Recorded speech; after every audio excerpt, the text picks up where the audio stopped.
Ini saya sudah membawa murid-murid sampean loh, walaupun ngeyel-ngeyel. Cuman pertanyaan saya satu, Mbah. Saya sama Bang Sapulidi itu mengira sampean itu sudah meninggal. Dan alhamdulillahnya ternyata sampean masih ada. Kenapa sampean menyuruh saya dan Sapulidi untuk merahasiakan rencana ini?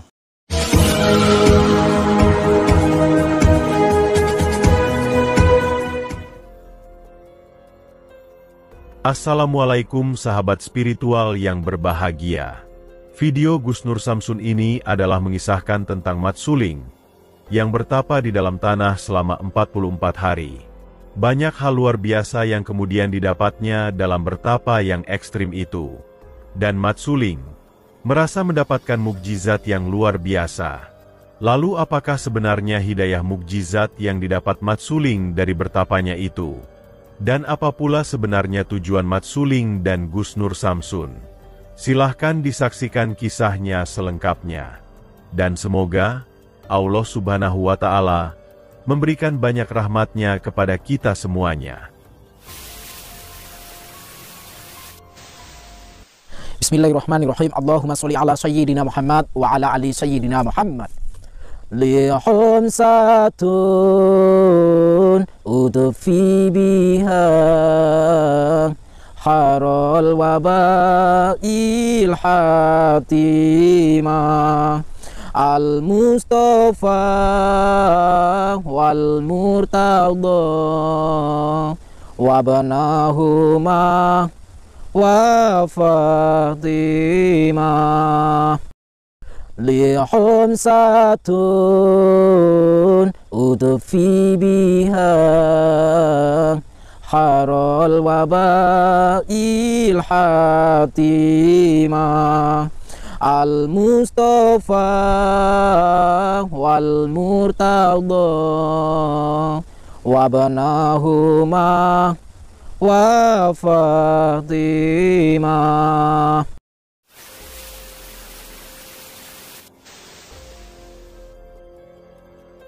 Sahabat yang berbahagia, video ini adalah ketika Mat Suling bangkit dari pemakaman, setelah selama 44 hari bertapa di dalam tanah untuk menebus dosa. Dan di hadapan Gus Nur Samsun dan para muridnya, Mat Suling mengatakan telah mendapatkan hidayah yang sangat luar biasa. Seperti yang telah kita saksikan di video beberapa waktu yang lalu. Ketika Mat Suling bersama Gus Nur Samsun dan Bang Sapulidi mengobati orang-orang yang menjadi kurban santet, Mat Suling mengalami luka yang sangat parah. Bahkan kemudian diyakini, Mat Suling telah meninggal dunia. Dan Gus Nur Samsun waktu itu juga menyampaikan bahwa Mat Suling memang telah tiada. Dan mengetahui hal tersebutlah dunia spiritual perdukunan menjadi gempar. Terutama para dukun dan preman yang mengaku sebagai murid dari Mat Suling. Para dukun itu berbondong-bondong meminta informasi kepada Gus Nur Samsun, juga untuk mengetahui tempat jasad Mat Suling dimakamkan.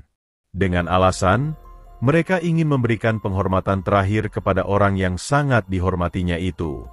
Namun Gus Nur Samsun tidak bersedia memenuhi permintaan dari para dukun murid Mat Suling tersebut. Dikarenakan, Gus Nur Samsun khawatir jika mengetahui makam Mat Suling, mereka akan menjadikan tempat makam Mat Suling itu untuk berbuat kemusyrikan. Karena Gus Nur Samsun tahu bahwa kebanyakan dukun pengamal ilmu kejawen akan menjadikan makam orang hebat untuk melakukan kesesatan.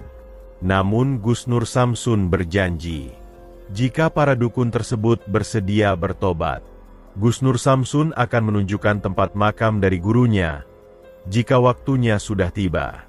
Dan pada akhirnya, banyak para dukun murid Mat Suling yang kemudian berikrar bertobat. Karena itu Gus Nur Samsun kemudian menepati janjinya, yaitu tepat 44 hari setelah Mat Suling dikabarkan meninggal. Gus Nur Samsun kemudian mengajak para murid Mat Suling itu ke sebuah tempat di tengah hutan tempat jasad Mat Suling dimakamkan. Dan dibantu oleh para santrinya, Gus Nur Samsun dan para dukun membongkar makam Mat Suling tersebut. Barulah kemudian diketahui bahwa sebenarnya Mat Suling tidak meninggal dunia. Ada tujuan besar mengapa Gus Nur Samsun dan Mat Suling melakukan hal yang menggegerkan tersebut. Lalu apakah sebenarnya tujuan mereka? Dan bagaimana mungkin Mat Suling tidak makan minum selama 44 hari dan masih dalam baik-baik saja. Silahkan disaksikan videonya selengkapnya. Sudah bisa duduk, ini nggak jatuh lagi ya ke dalam ya? Atau masih kurang puas?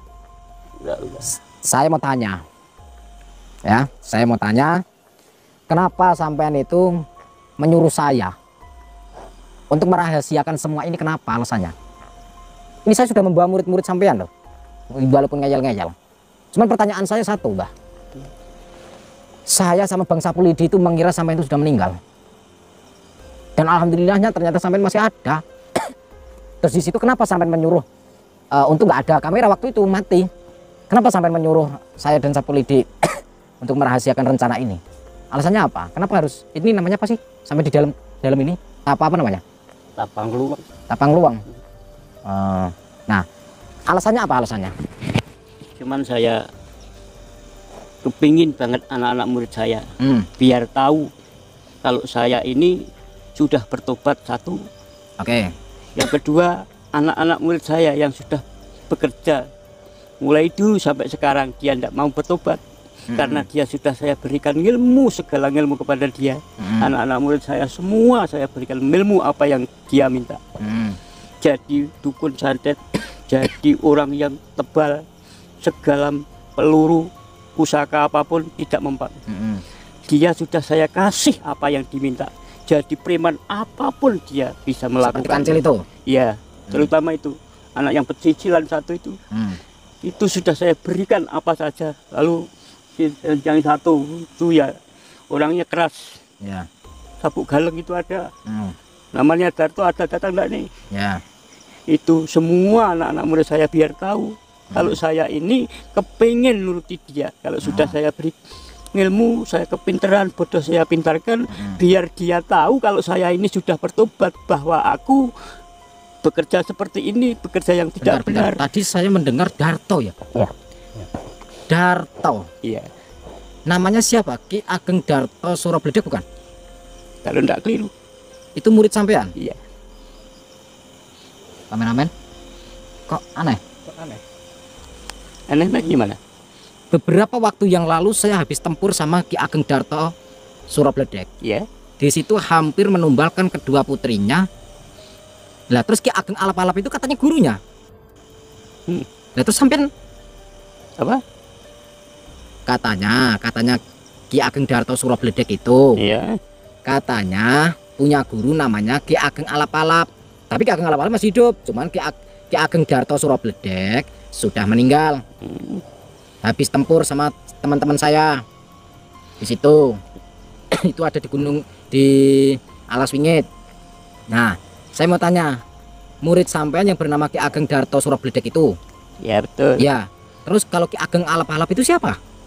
Itu ya murid. Murid sampean? Iya. Dunia serasa sempit. Berarti Ki Ageng Alap-Alap murid sampean? Pantes. Gimana? Sakti orangnya. Memang orang dia itu menurut. Oh, Ki Ageng Alap-Alap itu menurut? Iya menurut. Apa saya suruh, apa saja dia mau. Tapi yang ngeyel itu Kancil sama Darto. Ya. Terus Sabuk Galeng. Ya, Sabuk Galeng itu malah itu Sabuk Galeng itu yang mana? Oh itu.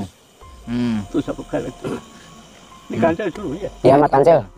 Masih ingat?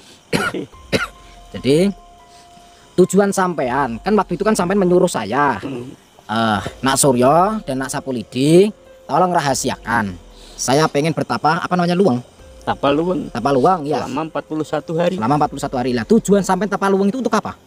Untuk saya membersihkan diri satu, supaya saya bisa diampuni dosa-dosa saya. Ya. Biarpun saya sudah menebus dosa, saya bertobat. Tapi di sini saya masih belum puas. Aku bertobat dengan disaksi oleh Gus Samsul. Ya. Kamu jadi saksi. Ya, kalau aku Pak sudah RT itu. ya sama Pak RT itu saya sudah bertobat. Tapi saya belum puas kalau saya ini belum bisa merendahkan atau memberitahu kepada anak-anak murid keluarga. Nah, dengar kalian semua telinganya. Ya. Anak-anak murid saya semua, kamu sudah saya beri apapun saya yang kamu minta. Ya, termasuk ini semua ini. Iya ini semua ini anak murid saya. Kalau kalian belajar ngemis-ngemis minta ilmu ini itu, giliran kalian sudah bisa semuanya. Ya, Maka dari itu kamu kepengen jadi gali, preman semua sudah bisa berjalan baik. Yang kepengen jadi dukun semua sudah, apalagi ini apalagi sudah bisa menuruti apa kan jadi kemauanmu, ya kan? Ya tidak? Ya, Guru. Maka itu sekarang aku sudah tahu bahwa jalan-jalan yang seperti itu jalan yang tidak benar. Nah, dengarkan tuh. Ya. Jalan yang tidak benar. Maka semua manusia itu punya gagasan, ya kan? Ya. Punya gagasan yang baik, ada yang buruk. Tapi kalau kamu semua kepengen jadi orang yang apa itu namanya tebal, sudah bisa keturutan. Jadi dukun santet sudah bisa keturutan. Ya? Kamu jadi gali semua sudah bisa keturutan. Maka hari ini anak-anakku kabeh, jangan kamu nuruti harga kamu, nafsu kamu semua. Tahu? Ya. Maka aku minta dengan hormat, aku sudah tobat. Aku sudah tobat dengan disaksikan oleh Gus Nur Samsun bahwa aku hari ini sampai bisa keluar dari Topo Luweng, cuman aku kepengen anak-anakku semua tobat. Ya, Guru. Guru bisa berhenti apa itu yang kamu jalani seperti yang dulu-dulu. Tahu? Ya, Guru. Tahu? Tahu, Guru. Maka dari itu kamu harus bersaksi. Kamu harus bersaksi. Kamu harus bilang kepadaku bahwa kamu akan menjadi orang yang jujur, yang akan apa itu berjalan yang benar, jalan yang lurus. Mau? Mau. Maka dari itu. Kalau saya diperbolehkan matur Guru, di sini sekaligus saya mewakili adik-adik kami. Saya juga akan nurut akan segala perintah dari guruku. Mungkin adik-adik kami yang saya minta nanti benar-benar tobat. Kamu semua harus nurut apa yang didhawuhi guru kita. Ya, cukup. Saya tidak mau. Ini orang ini tidak mau diwakili. Biar semua bilang sendiri. Maafkan semua kesalahan saya. Iya. Atas semua kesalahan saya minta maaf. Ya. Beribu kali saya minta maaf. Baik. Saya akan ngestok ke dawuhe guru. Minta maaf Guru. Ya udah. Kamu makan dia. Ayo bersaksi. Biar Gus Nur Samsun biar jadi saksi kalau kamu sudah bertobat. Iya Guru. Dari kemarin waktu panjenengan punya rencana mau berangkat ngobatin orang sakit, itu saja saya sudah itu istilahnya saya sudah tobat, benar tobat, dan sendikot dawuh apa pendidikan Guru suruh nurut sama Gus Nur Samsun. Maka dari itu semenjak saat itu saya juga udah nurut sama Gus Nur Samsun. Tapi mohon maaf Guru, kemarin sempat saya dengar panjenengan meninggal itu pangapunten sangat, saya sempat marah ke Gus Nur Samsun. Tapi saya juga sudah minta maaf. Bahkan santri-santrinya juga saya pernah saya amuk Guru. Itu kembar mana kembar? Itu gimana kamu? Sini agak maju.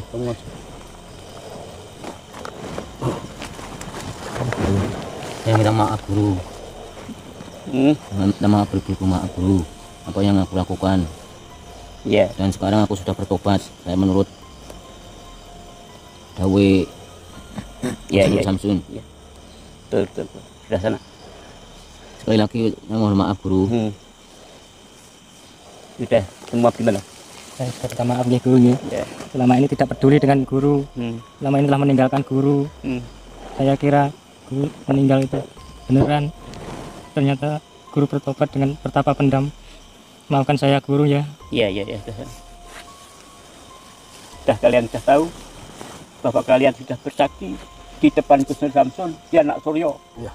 Sebetulnya semua perbuatan kamu semua itu menjijikkan.